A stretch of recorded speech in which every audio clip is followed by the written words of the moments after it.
بسم اللہ الرحمن الرحیم۔ ایک سوال ہے جو خمس کے بارے میں کیا جاتا ہے، وہ یہ ہے کہ آج کل آپ دیکھ رہے ہیں مہنگائی بہت زیادہ ہو گئی ہے۔ ایسی مہنگائی میں شادی کرنا بہت سخت ہو جاتا ہے۔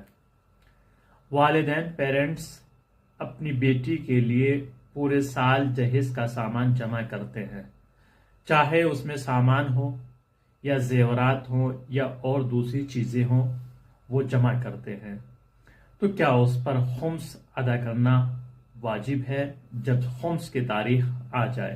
اس کا صحیح جواب یہ ہے کہ وہ والدین، وہ پیرنٹس جو پورے سال اپنی بیٹی کے لیے، اس کی شادی کے لیے زیورات یا سونا چاندی یا دوسرے سامان جمع کر رہے ہیں، اگر ان کی شان کے مطابق ہو، وہ آہستہ آہستہ جمع کر رہے ہیں تو اس میں کوئی حرج نہیں ہے۔ لیکن یہاں پر یہ سوال ہوتا ہے کہ ان کی شان سے مراد کیا ہے؟ ان کی شان کے مطابق نہ ہو یا ہو تو اس سے مراد کیا ہے؟ ان کی شان سے مراد یہ ہے کہ ان کی حیثیت اتنی نہیں ہے جتنا زیادہ وہ مال جمع کر رہے ہیں۔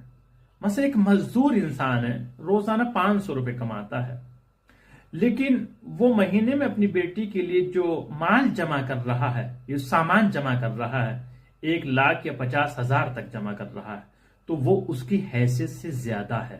ایک مہینے میں 1,00,000 جمع کرنا، جو کہ مزدور ہے، اور اس کی مزدوری صرف اتنی ہے کہ وہ گھر کا خرچہ چلا سکتا ہے، لیکن وہ پھر بھی وہ پیسہ اور وہ مال اور وہ زیورات اپنی شان سے زیادہ جمع کر رہا ہے، اپنی حیثیت سے زیادہ جمع کر رہا ہے۔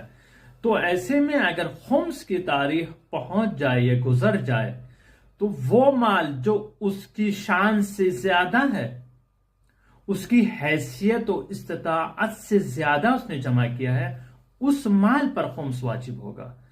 تمام مال پر نہیں، پورے مال پر نہیں، یا پورے زیورات و پورے سامان پر خمس واجب نہیں ہوگا، صرف اس مال پر خمس واجب ہوگا جو اس کی شان سے، اس کی حیثیت سے زیادہ جمع کیا گیا ہے۔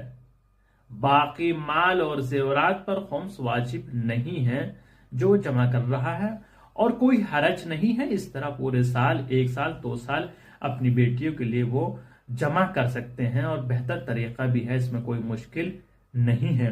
لیکن یہ یاد رہے، آپ کی حیثیت سے زیادہ مال جمع نہ کیا گیا ہو۔